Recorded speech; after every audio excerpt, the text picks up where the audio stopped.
नमस्कार दोस्तों, जैसा कि आपको पता होगा आज दीनदयाल उपाध्याय गोरखपुर विश्वविद्यालय का जो आज एग्ज़ाम हुआ है वो हुआ है SOC 203 का, जिस पेपर का नाम है social problem and social issues of development in India. और इस पेपर का जो ID था ये था 5564, इसका ID था। आज ये हुआ है 28 तारीख को। तो हम इसका देख लेते हैं आंसर की। और वीडियो अच्छा लगे तो वीडियो को लाइक करें और चैनल को सब्सक्राइब करना ना भूलें। पहला हमारा प्रश्न है, ये प्रश्न पूछ रहा है निम्नलिखित में से किसे हिंदू विवाह अधिनियम के तहत तलाक के लिए वैध आधार नहीं माना जाता। तो ये माना जाता है जो है ये वित्तीय मामलों पर असहमति को आधार नहीं माना जाता है। दूसरा जो हमारा प्रश्न है, दूसरा प्रश्न पूछा है कि किस अधिनियम ने भारत में विवाहों का पंजीकरण अनिवार्य कर दिया। तो ये किया था हिंदू विवाह अधिनियम 1955, इसका ए सही हो जाएगा। तीसरा जो हमारा प्रश्न पूछा था ये पूछा था दहेज निषेध अधिनियम 1961 के अनुसार दहेज लेने या देने पर न्यूनतम क्या सज़ा है। तो जो ये सज़ा है ये है 5 वर्ष की सज़ा है। अगला जो हमारा प्रश्न है चौथा, इसको देखते हैं। ये पूछा था कि घरेलू हिंसा से महिलाओं की सुरक्षा अधिनियम 2005 के तहत घरेलू हिंसा की परिभाषा में निम्नलिखित में से क्या शामिल नहीं है। तो ये है राजनीतिक असहमति, इसका डी जो है सही हो जाएगा। पाँचवा नंबर प्रश्न हमारा पूछा था कि बाल विवाह निषेध अधिनियम 2006 के तहत बाल विवाह कराने पर अधिकतम सज़ा क्या थी। तो ये जो सज़ा थी ये थी 3 साल की कैद और 2 लाख रुपए का जुर्माना था। छठा जो हमारा प्रश्न है ये पूछा था, ये पूछ रहा है कि 1954 का विशेष विवाह अधिनियम इस पर लागू होता है। तो ये जो लागू होता है ये होता है धर्म की परवाह किए बिना सभी भारतीय नागरिकों पर ये लागू होता है। सातवां जो हमारा प्रश्न था ये पूछा था कि हिंदू विवाह अधिनियम 1955 के तहत पुरुषों और महिलाओं के लिए क्रमशः विवाह की कानूनी उम्र क्या है। तो ये आपको पता होगा, पुरुष के लिए 21 वर्ष और महिला के लिए 18 वर्ष अनिवार्य है। अगला जो हमारा प्रश्न है वो ये पूछा था 8वां, ये देखते हैं। ये पूछा था कि निम्नलिखित में से कौन भारत की लोकतांत्रिक प्रक्रिया पर जाति और वर्ग असमानताओं के प्रभाव का वर्णन करता है। तो ये करता है वे वास्तविक लोकतांत्रिकरण और न्याय संगत विकास में बाधा डालते हैं। इसका ये सही उत्तर हो जाएगा बी वाला। अगला जो हमारा प्रश्न है वो ये है 9वां जो हमारा प्रश्न पूछा था ये पूछा था स्वतंत्रता के बाद भारत में जाति पर आधारित राजनीतिक गोलबंदी कैसे विकसित हुई। तो ये हुई थी निचली जातियों ने राजनीतिक क्षेत्र में तेज़ी से अपना दबदबा कायम किया। ये इसका जो सी उत्तर सही हो जाएगा। अगला जो हमारा प्रश्न है 10वां, इसको देखते हैं। ये पूछा था कि निम्नलिखित में से कौन भारत के ग्रामीण क्षेत्रों में वर्ग संरचना की विशेषता बताता है। तो ये बताता है, इसका सी हो जाएगा। यह अर्ध सामंती जमींदारों, अमीर किसान और खेतिहर मजदूरों के एक जटिल मिश्रण द्वारा चिन्हित है। इसका सी सही हो जाएगा। अगला हमारा जो प्रश्न है 11वां, ये पूछा था कि ब्रिटिश औपनिवेशिक प्रशासन ने जाति की अवधारणा को कैसे देखा और उपयोग किया। तो ये किया था उन्होंने भारत को समझने और शासन करने के लिए जाति को प्राथमिक श्रेणी बनाया। इसका बी जो है ये सही हो जाएगा, 11वीं का बी।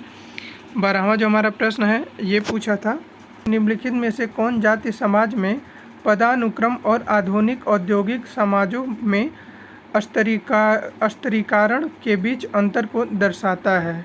तो ये जो दर्शाता है ये है पदानुक्रम अधिक कठोर है जबकि स्तरीकरण अधिक व्यक्तिगत और गतिशीलता की अनुमति देता है। इसका जो है सी सही हो जाएगा। 13वां नंबर प्रश्न जो है हमारा ये पूछा था कि सामाजिक गतिशीलता किस प्रणाली में अधिक कठोर है। तो ये है, इसका दोस्तों आप कमेंट में उत्तर दीजिएगा। अगला जो हमारा 14वां प्रश्न पूछा था ये पूछा था कि फिशिंग क्या है। तो फिशिंग एक साइबर अपराध है। अगला जो हमारा प्रश्न है 15वां, इसको देखते हैं। ये पूछा था कि मानव तस्करी निम्नलिखित अपराधों में से किसका एक रूप है। तो ये है संगठित अपराध का, इसका जो है बी सही हो जाएगा। 16वां प्रश्न देखते हैं, मादक द्रव्य व्यसन के कारण निम्नलिखित में से क्या होता है। तो ये होता है मानसिक स्वास्थ्य समस्याएं, शारीरिक स्वास्थ्य समस्याएं और भावात्मक परेशानी। इसका उपयुक्त डी सही हो जाएगा। अगला 17वां जो हमारा प्रश्न है ये पूछा था कि भारत में मृत्युदंड को आजीवन कारावास में परिवर्तित करने के लिए कौन सक्षम है?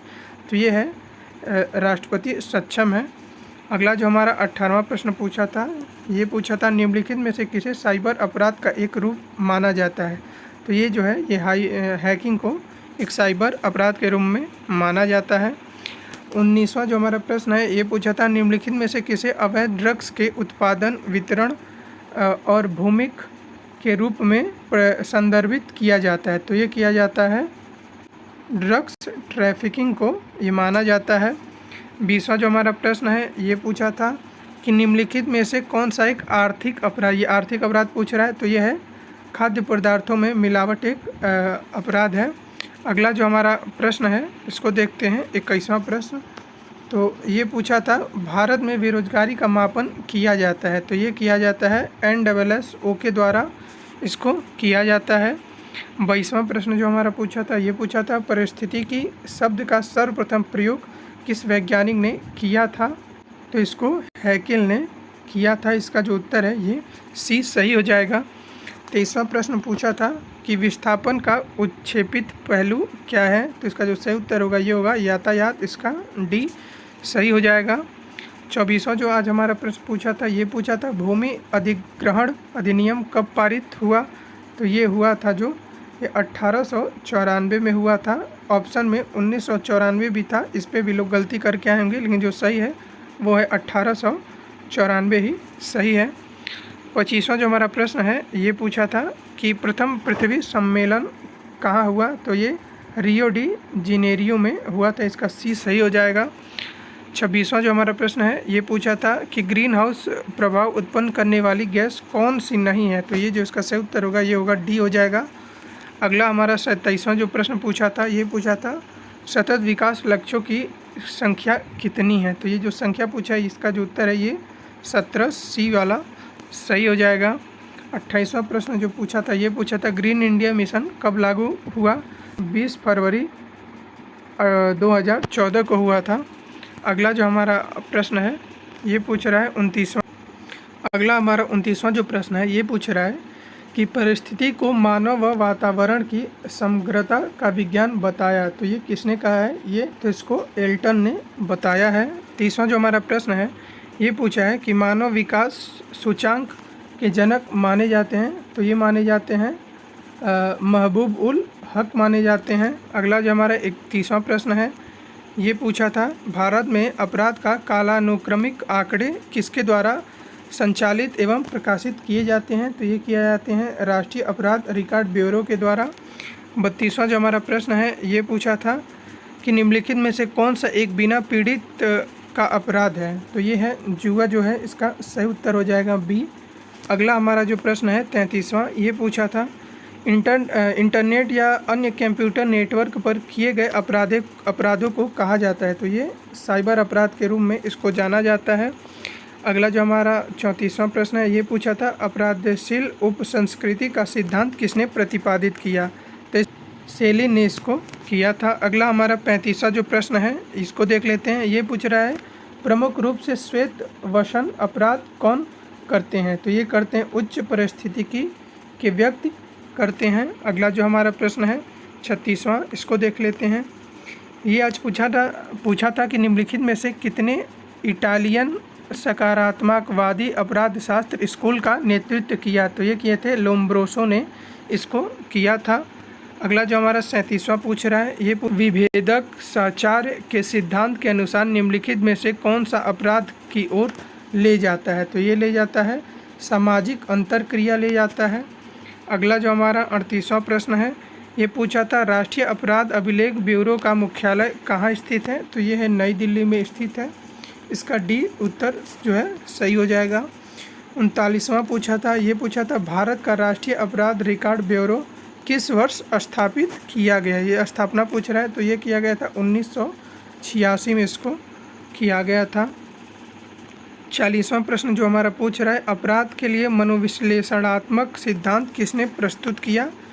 इसका जो उत्तर होगा वो होगा सिगमंड फ्रॉयड को किया था। 41वां जो हमारा प्रश्न है यह पूछा था कि निम्नलिखित में से किसने अपराधों का विश्लेषण करने के लिए प्रत्यक्षात्मक दृष्टिकोण अपनाया। तो ये जो था ये लम्ब्रोसो ने इसको अपनाया था।